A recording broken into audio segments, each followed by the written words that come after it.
Welcome back dito sa channel natin. Andito tayo ngayon sa may riverbank sa Marikina City. Bisitahin natin ang mga flood control projects dito sa Marikina River pagkatapos na dumaan ang ilang sunod-sunod na mga bagyo.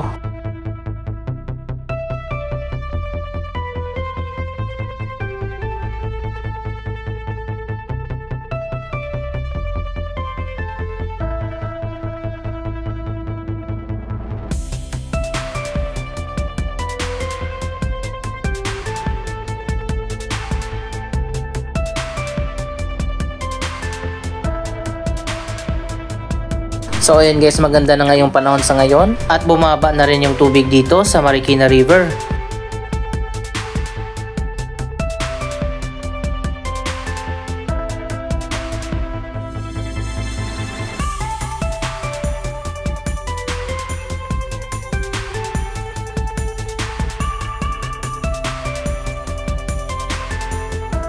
Dito muna tayo sa dulo dahil bare months na nga, magbabalik na ang Riverbanks Theme Park kung saan meron ditong iba't ibang mga rides at mga arcade.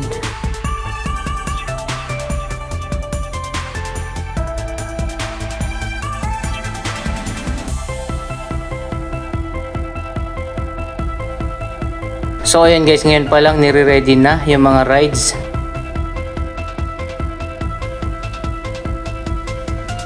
Excited na ba kayo sa muling pagbubukas ng Riverbanks Theme Park?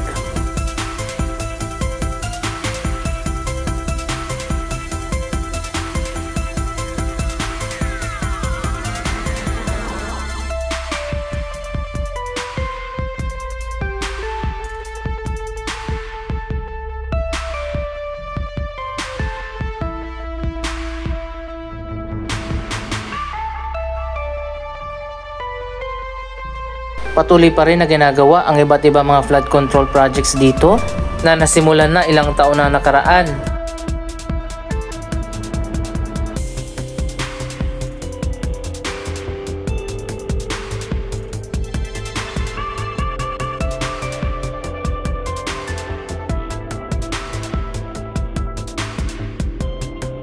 Dalawang proyekto palang tinatayo dito. Itong nasa malapit ay project ng Manila Water. Bagong drainage system at inayos din siguro yung mga linya ng tubig dito along Marikina River.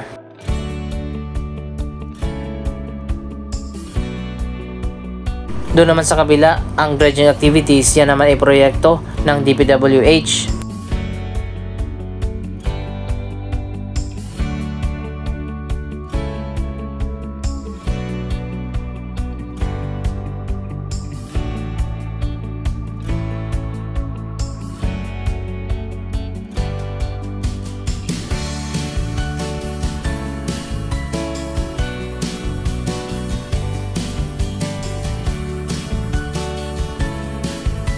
Hanggang sa ngayon patuloy pa rin ang ginagawang paghuhukay dyan sa gilid ng Marikina River.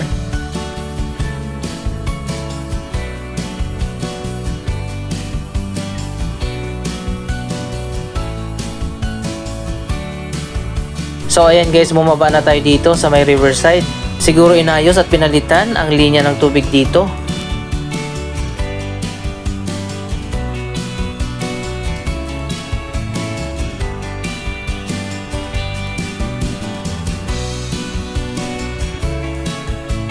Ang Manila Water ang nagsusupply ng tubig sa eastern part ng Metro Manila. Ang East Zone Concession ay may lawak na 1,400 square kilometers. Sakop nito ang 23 cities at municipalities sa Metro Manila, katulad ng Mandaluyong, Makati, Pasig, Pateros, San Juan, Taguig, Marikina at ibang portion ng Quezon City at Manila. Samantalang ibang mga syudad at municipalities, ang Maynilad naman ang nagsusupply ng tubig. Ano na nga palang nangyari sa giant flood wall na tinayo dito sa Marikina River?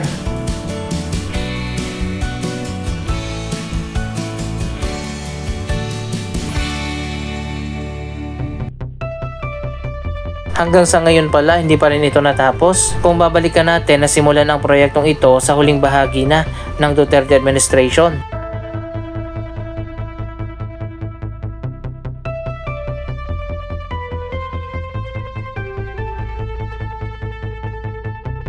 Ang Marikina Flood Control Projects ay pinondohan ng JICA o Japan International Cooperation Agency.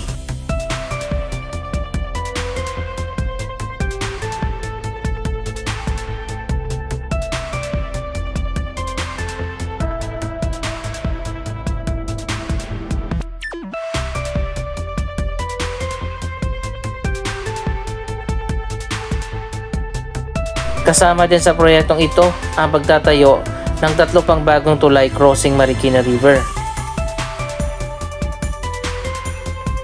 So ayan guys, mapapansin naman natin, biglang nag-iba yung disenyo ng flood wall.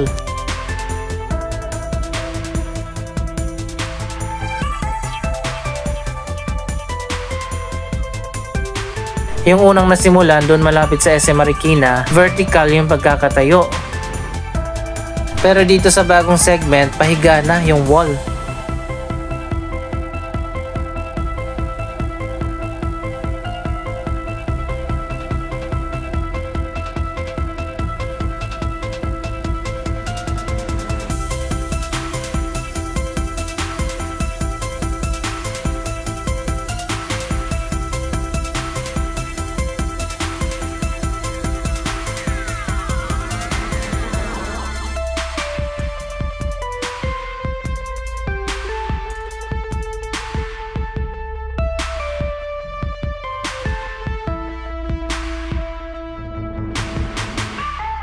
Dito naman sa side na to, hindi na maglalagay ng wall dahil nga mataas na itong riverbanks area.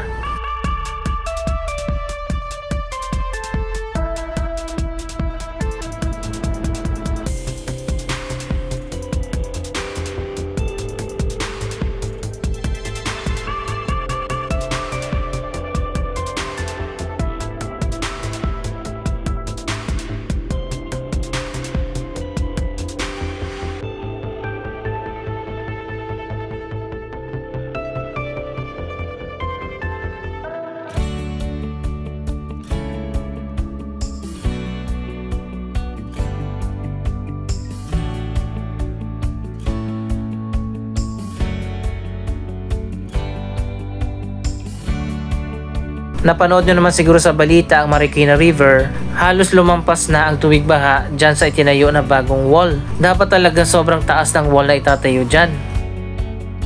So ayan guys, may iba muna tayo. May nakita ko dito na double decker bus.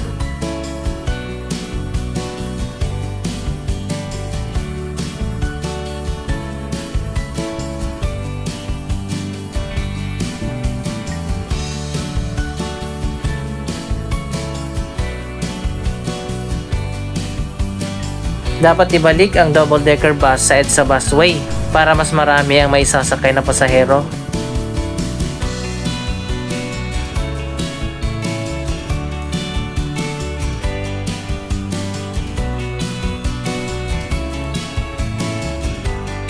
Mahaba pa itong gagawin na flood wall paikot dito sa Marikina River.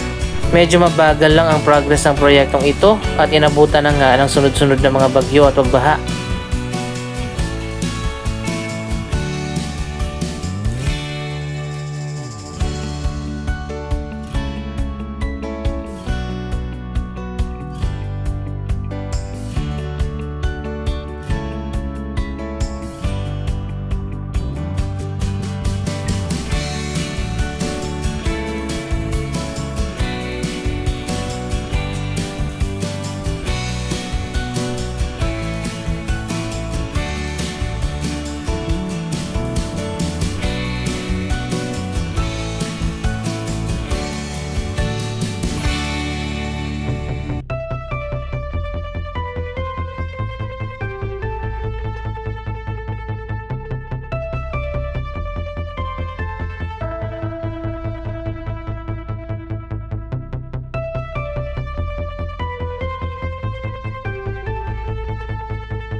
Anyway, Japan ang gumagawa sa flood control projects dito sa Marikina River, kaya makakasiguro tayo na resilient at may quality ang mga proyektong ito kapag natapos na. Pwede pang gamitin itong bakante na area sa gilid ng ilog. Pwede magtayo dyan ng Sky Ranch ang SM. Kailangan lang na elevated katulad sa ginawa nila sa SM City Marikina para hindi abutin ng baha.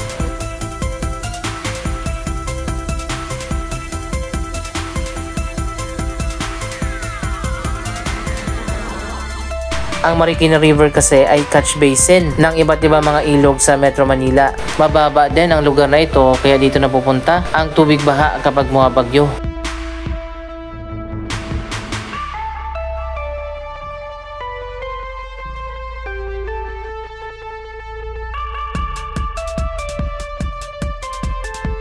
Sana matapos na itong flood wall project dito sa Marikina River.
Taas na yung wall na itinayo nila dito, pero dapat siguro taasan pa kasi inabot pa rin yan ng baha.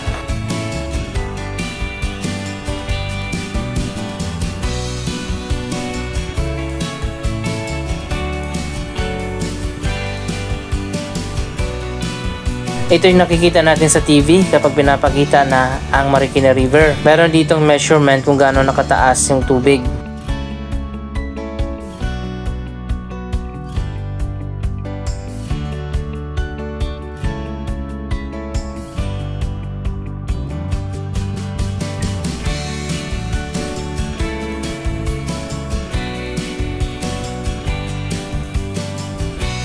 Dito naman sa kabila, ongoing din ang flood control projects na ginagawa dito.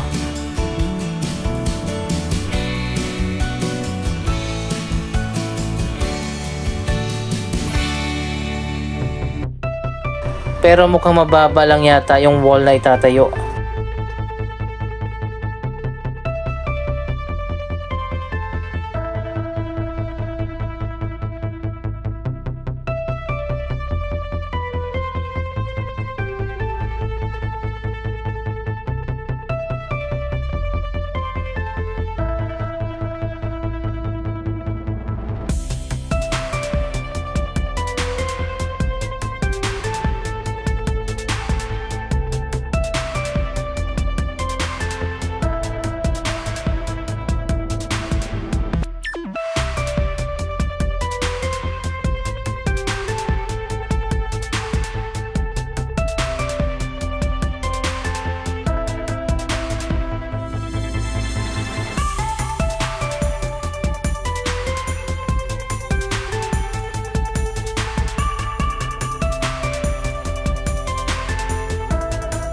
Anong masasabi nyo sa progress ng iba't ibang mga projects na ginagawa dito sa Marikina River? Mag-comment lamang dyan sa baba ng inyong mga reaksyon.